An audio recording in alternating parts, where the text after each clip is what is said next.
Hello everyone, welcome to commerce net achievers. My name is Talveer Singh और सबसे पहले आप सभी का बहुत बहुत थैंक यू चैनल के साथ जुड़ने के लिए। और अगर आप ये वीडियो हमारी पहली बार देख रहे हो तो अभी चैनल को सब्सक्राइब कर लीजिए और उसके साथ जो बेल आइकन बना है उसे प्रेस कर लीजिए ताकि हमारी हर वीडियो की नोटिफिकेशन आपको सबसे पहले मिले और आपकी प्रिपरेशन और अच्छे तरीके से चलती रहे। तो ये हमारा क्रैश कोर्स चल रहा है कॉमर्स का, जिसमें हम डिस्कस कर रहे हैं इंपॉर्टेंट टॉपिक्स विद एमसीक्यू। तो अगर आपने इस सीरीज को फॉलो नहीं किया तो इससे पहले मैं आपको 4 लेसन प्रोवाइड कर चुका हूं। ये 5वां लेसन है, तो उन सारे लेसन्स को जाके देखिए, अच्छे से कवर कीजिए, क्योंकि कॉमर्स की भी काफी सारी तैयारी आपकी इस कोर्स से हो जाएगी। क्योंकि अभी जो मैं क्वेश्चन डिस्कस करने वाला हूं उसका टॉपिक मैं इससे पहले की क्लास में ऑलरेडी आप लोगों को प्रोवाइड कर चुका हूं। तो अगर आपने वो नहीं देखा है तो प्लीज जाके देख लीजिए, क्योंकि अगर आपने वो देखा है तो इसके क्वेश्चन आप अच्छे से बना पाओगे। उसके साथ साथ आप अनअकैडमी पे सब्सक्रिप्शन ले सकते हो। इस रेफरल कोड से आपको 10% का डिस्काउंट मिल जाएगा।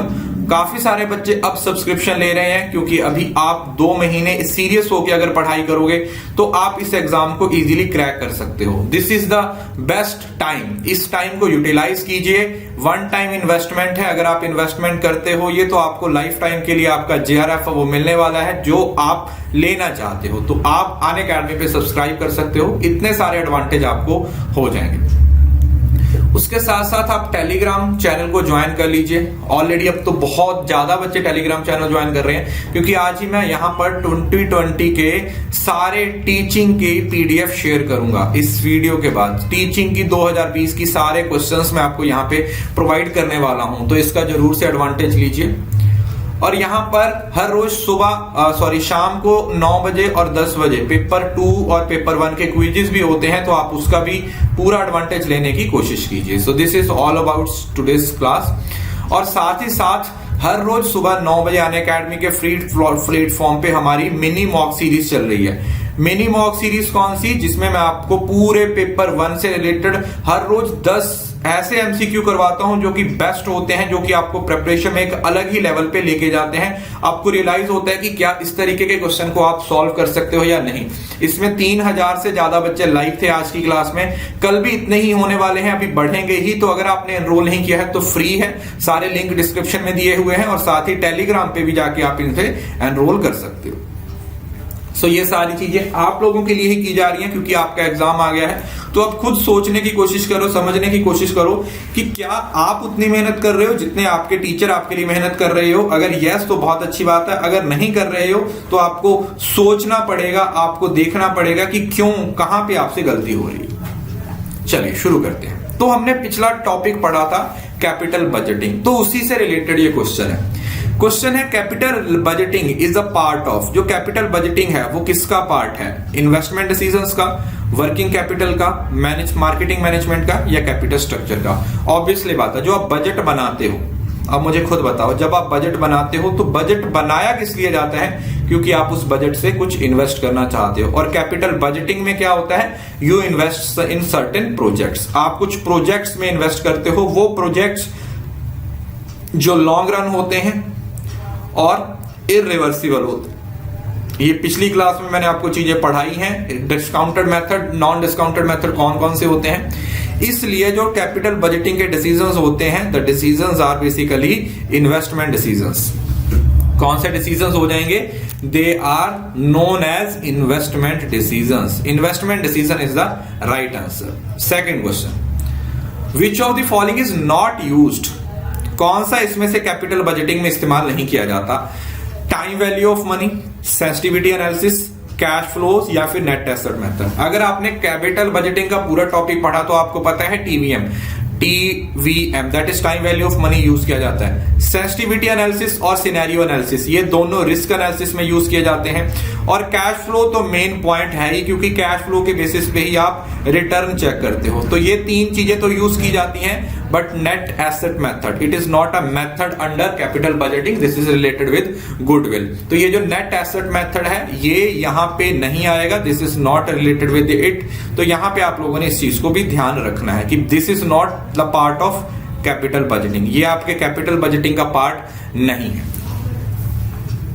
तीसरा question, which is of the following is not incorporated in capital budgeting? कौन सा इनकॉर्पोरेटेड नहीं होता कैपिटल बजटिंग में? Tax effect, time value of money, required rate of return या रेट ऑफ कैश डिस्काउंट। अब बहुत सारे बच्चे ना इसमें कंफ्यूज हो जाएंगे। देखो टैक्स इफेक्ट तो होता ही है क्योंकि आप डेप्रिसिएशन लेते हो, क्योंकि उससे आपकी टैक्स जो लाइबिलिटी है वो रिड्यूस होती है। टाइम वैल्यू ऑफ मनी को आप डिस्काउंटेड मेथड्स में यूज करते हो, क्यों? क्योंकि हम देखना चाहते हैं कि फ्यूचर में वो प्रोजेक्ट आपको कितना रिटर्न देगा। रिक्वायर्ड रेट ऑफ रिटर्न, जिसको कट ऑफ रेट और कॉस्ट ऑफ कैपिटल भी बोला जाता है, वो भी होता है। रेट ऑफ कैश डिस्काउंट, देखो ये तो बिल्कुल ही आउट ऑफ कंटेक्स्ट ऑप्शन है। इस ऑप्शन का तो कोई यहाँ पे सेंस ही नहीं बनता है कि कोई भी रेट ऑफ कैश डिस्काउंट है जो यहाँ पे कंसीडर किया जाएगा। This will not be considered, ये आपका यहाँ पे गलत हो जाएगा। ठीक है जी। नेक्स्ट क्वेश्चन, चौथा, a sound capital budgeting technique. एक साउंड कैपिटल बजटिंग टेक्निक है वो, a sound capital budgeting technique is based on, किस पे बेस्ड होगी? कैश फ्लो पे, अकाउंटिंग प्रॉफिट पे, इंटरेस्ट रेट ऑफ बोरिंग से, या लास्ट डिविडेंड पेड पे। देखिए जब आप डिस्काउंटेड और नॉन डिस्काउंटेड की बात करते हो, तो जब हम डिस्काउंट करते हैं ना तो वो कैश फ्लो होता है जो आपका प्रेजेंट वैल्यू को फ्यूचर वैल्यू के साथ रिलेट करता है, और उसके लिए जो वैल्यू यूज की जाती है वो कैश फ्लो होती है। क्योंकि जो अकाउंटिंग प्रॉफिट होती है ना, यहाँ पे टीवीएम को यूज नहीं किया जाता, टाइम वैल्यू ऑफ मनी को यूज नहीं किया जाता, सिर्फ और सिर्फ अकाउंटिंग में कितना आपको प्रॉफिट हो रहा है उसको कंसीडर किया जाता है। बाकी ऑप्शंस तो वैसे ही आउट ऑफ कंटेक्स्ट है। सिर्फ पहली दो ऑप्शंस थी जहां पे हमने चेक करना था कि कौन सा हमारा सही आंसर हो जाएगा। तो कैश फ्लो बेसिस पे जो कैपिटल बजटिंग की टेक्निक्स है वो आपको सही रिजल्ट देती है। कैश फ्लो बेसिस पे, किस पे बेसिस पे? कैश फ्लो के बेसिस पे। विच of the following is not relevant cost in capital budgeting? कौन सी कॉस्ट है वो रेलिवेंट नहीं होती? फर्स्ट है sunk cost, opportunity cost, allocated cost, या फिर ए और सी। कैपिटल बजटिंग में आपका पूरा ध्यान अपॉर्चुनिटी कॉस्ट पे होता है। संक कॉस्ट का तो कोई मतलब नहीं है, क्यों? संक कॉस्ट तो ऑलरेडी संक हो चुकी है, जा चुकी है, जा चुकी है, जा चुकी है, जो जा चुकी है तो जा चुकी है, तो भाई हम उसका कुछ नहीं करेंगे। और एलोकेटेड ओवरहेड का तो यहाँ पे कोई कंसर्न ही नहीं होता। तो कुछ ऑप्शंस तो बिल्कुल ही आउट ऑफ कंटेक्स्ट है। नॉट रेलेवेंट पूछा हुआ है तो पहली और तीसरी, मतलब option number 4, both A and C, ये दोनों ही यूजफुल नहीं है। Both A and C is the right answer. क्या हो जाएगा? Both A and C is the right answer, कि भाई ये दोनों ही यूजफुल नहीं होती, इन दोनों का ही कोई सीन नहीं है। Next question, capital budgeting decisions are based on, किस पे बेस्ड है? इंक्रीमेंटल प्रॉफिट पे, इंक्रीमेंटल कैश फ्लो पे, इंक्रीमेंटल एसेट्स पे, या इंक्रीमेंटल कैपिटल पे।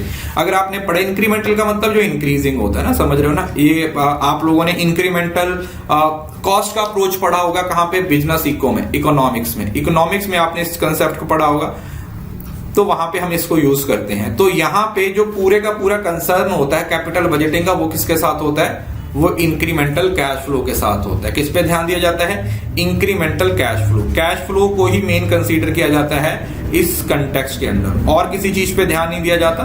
That is basically incremental cash flow. Okay, which of the following is not true with reference to capital budgeting? कौन सा है वो कैपिटल बजटिंग से रिलेटेड नहीं है? Capital budgeting is related to asset replacement decisions. Okay जी। Cost of capital is equal to minimum required rate. Okay. Existing investment in a project is not treated as सunk cost, और timing of cash flow is relevant. अगर आप लोगों ने ये topic को थोड़ा सा भी पढ़ा हुआ है, इसके बेसिक्स को भी पढ़ा है, तो आप इसका आंसर बड़ी आसानी से दे सकते हो। क्या आएगा answer? Obviously option number C. क्यों? क्योंकि जो एग्जिस्टिंग प्रोजेक्ट में कॉस्ट आपने लगा दी, that is treated as sunk cost. Sunk cost मैंने अभी आपको बताया था, जो ऑलरेडी लग चुकी है। It is not true, it is treated as sunk cost. 8th question, which of following is not followed in capital budgeting? इसमें से कौन सा कंसेप्ट है जो कैपिटल बजटिंग में यूज नहीं किया जाता? Cash flow principle, interest exclusion principle, accrual principle, या फिर पोस्ट टैक्स प्रिंसिपल। बहुत ही सिंपल सी बात है कि यहां पर जो अकाउंटिंग का प्रिंसिपल होता है, कौन सा? That is accrual principle. जो अकाउंटिंग का प्रिंसिपल होता है अक्रूअल प्रिंसिपल, उसको यहां पे यूज नहीं किया जाता। That is not considered in capital budgeting. इसको हम कैपिटल बजटिंग में यूज नहीं करते हैं। तो ये आप लोगों ने ध्यान रखना है, बहुत ही इंपॉर्टेंट है। कैपिटल बजटिंग में इसको किसी भी तरीके से कंसीडर नहीं किया जाता। That is basically your accrual principle. Okay, option number question number 9, depreciation is incorporated in cash flow. जो कैश फ्लो होते हैं उसमें हम डेप्रिसिएशन को कंसीडर करते हैं। क्यों? क्योंकि उससे क्या होता है, is avoidable unavoidable cost, is a cash flow, reduce tax liability, involve and cash flow. अगर आपने +1 में जो आपका डेप्रिसिएशन का चैप्टर था, अगर आपने उसको अच्छे तरीके से पढ़ा होगा या अभी भी आप लोगों ने डेप्रिसिएशन को अच्छे तरीके से पढ़ा होगा, तो आपको एक बात बताओगे कि डेप्रिसिएशन हम टैक्स एडवांटेज लेने के लिए यूज करते हैं। सो ये आपकी जो टैक्स लाइबिलिटी है उसको क्या करती है, रिड्यूस करती है। तो वही रोल, वही डेप्रिसिएशन का रोल जो वहां पे होता है, वही कैपिटल बजटिंग में होता है। 10th question, which of the following is not true about capital budgeting? कौन सी स्टेटमेंट कैपिटल बजटिंग के बारे में ट्रू नहीं है? Which of the following is not true about capital budgeting? Sunk cost are ignored, opportunity cost are excluded, incremental cash flow are considered, relevant cash flow are considered. अब ना आपको, अगर आपने पहले वाला क्वेश्चन देखा है तो आप उसी को बेस बना के इसका आंसर दे सकते हो। क्या था? एक्सक्लूडेड लिखा हुआ है, जबकि अपॉर्चुनिटी कॉस्ट पे तो हमारा मेन कंसर्न होता है। Our main concern is on opportunity cost.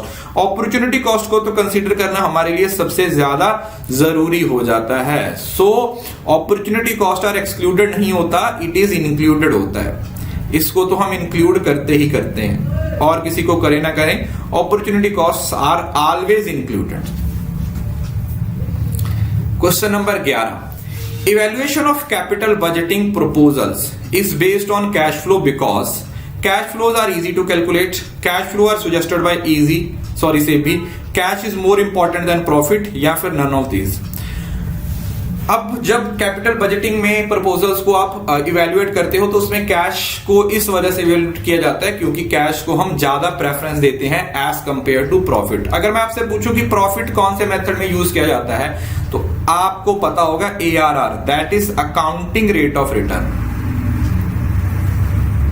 Accounting rate of return, accounting rate of return वो वाला मेथड था जिसमें आप कैश फ्लो को कंसीडर नहीं करते हो जबकि प्रॉफिट को कंसीडर करते हो। यू कंसीडर ओनली प्रॉफिट, हम सिर्फ और सिर्फ प्रॉफिट को कंसीडर करते हैं। इस वजह से this is based on the cash flow, की कैश में जो कैश की इंपॉर्टेंस होती है वो हमारे प्रॉफिट से ज्यादा होती है। क्वेश्चन नंबर 12, कैपिटल बजटिंग में संक कॉस्ट को एक्सक्लूड किया जाता है because is of small amount, not incremental, not reversible, all of the above. Sunk cost को इसलिए इंक्लूड किया जाता है क्योंकि ये इंक्रीमेंटल नहीं होती, मतलब समझ रहे हो ना, नॉट इंक्रीमेंटल, क्योंकि हम काम ही इंक्रीमेंटल प्रिंसिपल पे करते हैं। इंक्रीमेंटल मतलब जो बढ़ रहा है, और यहां पर तो ये बढ़ रही ही नहीं है, तो इस वजह से हम इसको कंसीडर नहीं करते। जबकि अपॉर्चुनिटी कॉस्ट को क्यों कंसीडर किया जाता है? क्योंकि वो इंक्रीमेंटल होती है, दैट इज एक्चुअली इंक्रीमेंटल। जब वो इंक्रीमेंटल होगी, वो बढ़ रही है, तो हम उसको कंसीडर करेंगे। बट अगर सिर्फ आप संक कॉस्ट के बारे में बात करते हो तो वो इस्तेमाल नहीं होती। इस वजह से ये हमारा नॉन इंक्रीमेंटल, नॉट इंक्रीमेंटल हो जाएगा। सो ये थे आज के 12 क्वेश्चन। आई होप कि आपको समझ आ गया होगा। इसकी पीडीएफ आपको अभी टेलीग्राम पे मिल जाएगी। अभी मैं टेलीग्राम पे आपके लिए जो अभी सितंबर 2020 में टीचिंग के सारे क्वेश्चन आए हैं वो अभी आपके साथ शेयर करूंगा, तो टेलीग्राम को ज्वाइन कर लो और उसके साथ साथ अनअकैडमी पे सब्सक्रिप्शन ले लो। यार आंखें बंद करके आप मेरी बात पे भरोसा कर सकते हो कि इससे अच्छा मौका आपको और कहीं नहीं मिलेगा। कहीं पे भी चले जाओ, ऑल ओवर इंडिया में सबसे बेस्ट पढ़ाई आपकी अनअकैडमी के प्लेटफॉर्म पे ही होने वाली है। सो बी श्योर कि आप सब्सक्राइब कर लीजिए। कोड यूज करोगे तलवीर एस है, और कोई भी फ्री क्लास को अनलॉक करने के लिए अगर आप कोड यूज कर रहे हो तो उसमें भी आपने तलवीर एस को ही यूज करना है। और प्लीज कल जो हमारी सुबह 9 बजे, हर रोज सुबह 9 बजे क्लास होनी ही होनी है, उसको एनरोल करो। लिंक डिस्क्रिप्शन में है, टेलीग्राम पे सारे लिंक दिए हुए हैं, वीडियो तक दिया हुआ है, जाके एनरोल कीजिए क्योंकि फ्री है। Thank you so much. Video अच्छा लगा तो वीडियो को लाइक जरूर कीजिए, वीडियो के नीचे अपनी प्रीशियस फीडबैक लिखिए, मुझे अनअकैडमी पे फॉलो कीजिए, और हाँ, इस वीडियो को शेयर करना ना भूलें बिकॉज शेयरिंग इज केयरिंग।